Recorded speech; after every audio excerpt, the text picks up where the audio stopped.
me, your man, Louie T. Welcome to the command post. You know what it is. Post up.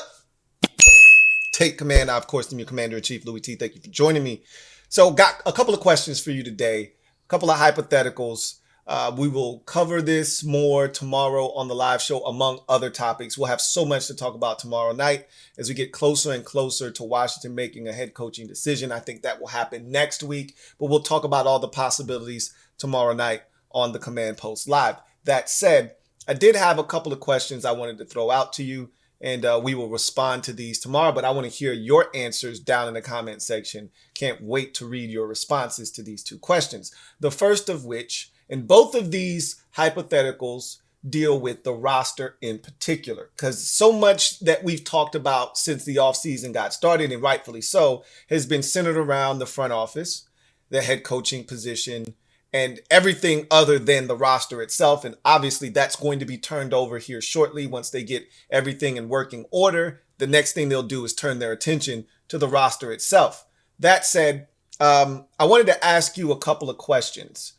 First, before I even ask you the first question, did you hear Vic Fangio was let go out of his contract with the Miami Dolphins?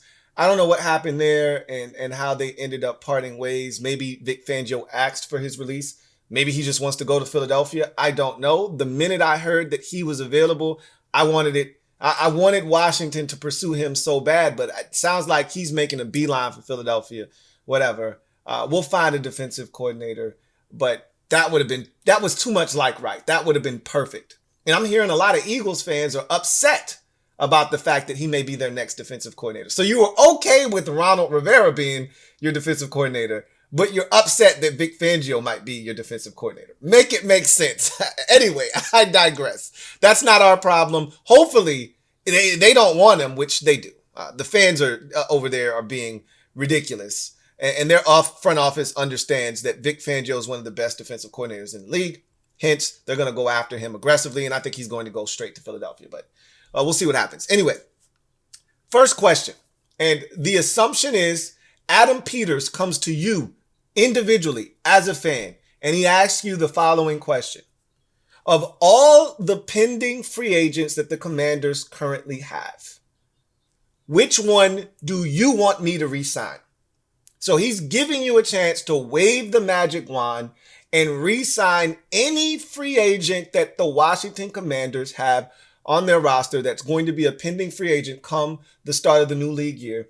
You can, and it's a reasonable deal. Assume that everything is a reasonable contract. Both parties are happy with the deal. The player is happy with the amount of money he's being paid, and the team is happy with the amount of money they're spending on said player. So don't worry about the finances here and the financial ramifications.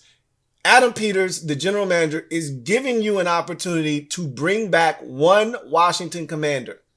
Who's it going to be? And you can scour the roster. I gave you a couple of names that I think are prominent on the thumbnail, essentially. Jeremy Reeves, Joey Sly, Curtis Samuel, obviously Kendall Fuller. Like, these are names that come to mind immediately, right? Cam Curl, if I haven't already said his name. There's a number of guys that stand out. Sadiq Charles, what says you? Who should the Commanders bring back? Adam Peters comes to you, says, hey, we're going to bring back the guy that you tell me to bring back. Who are you telling him to bring back? That's question number one. And then question number two is as follows. So Adam Peters, once again, approaches you as a fan, and he says, what positional group? He says, we're drafting quarterback. Okay. So don't worry about that. We're drafting quarterback at number 2. What quarterback? Don't know, but we're drafting us a quarterback at 2.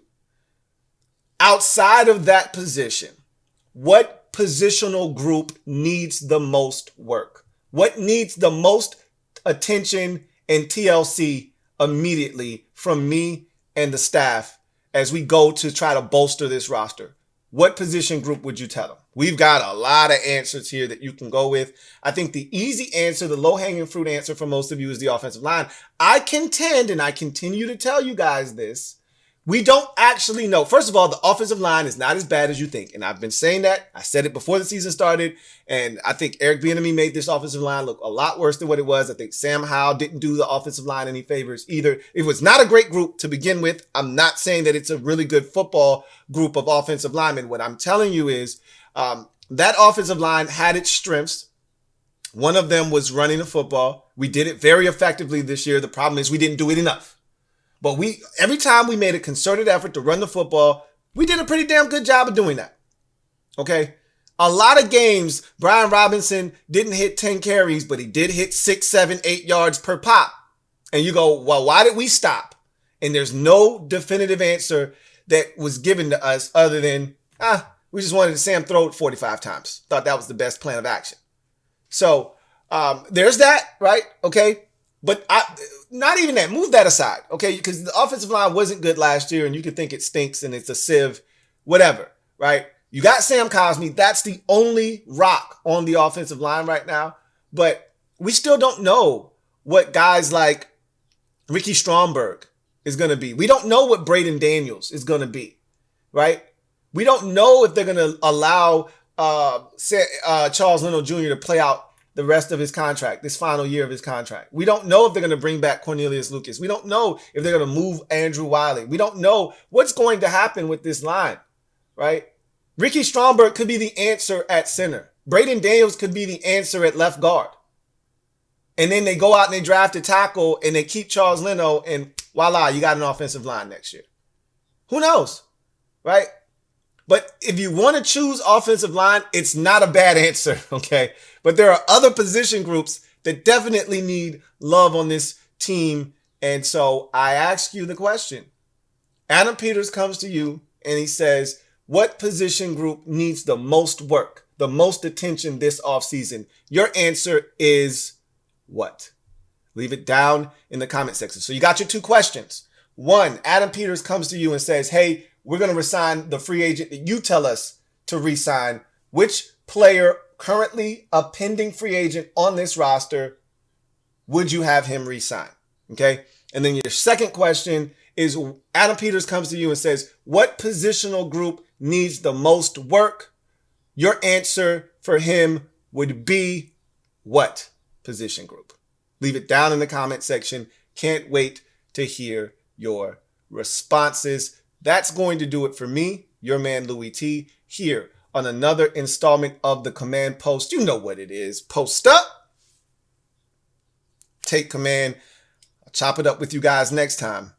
Have a good one.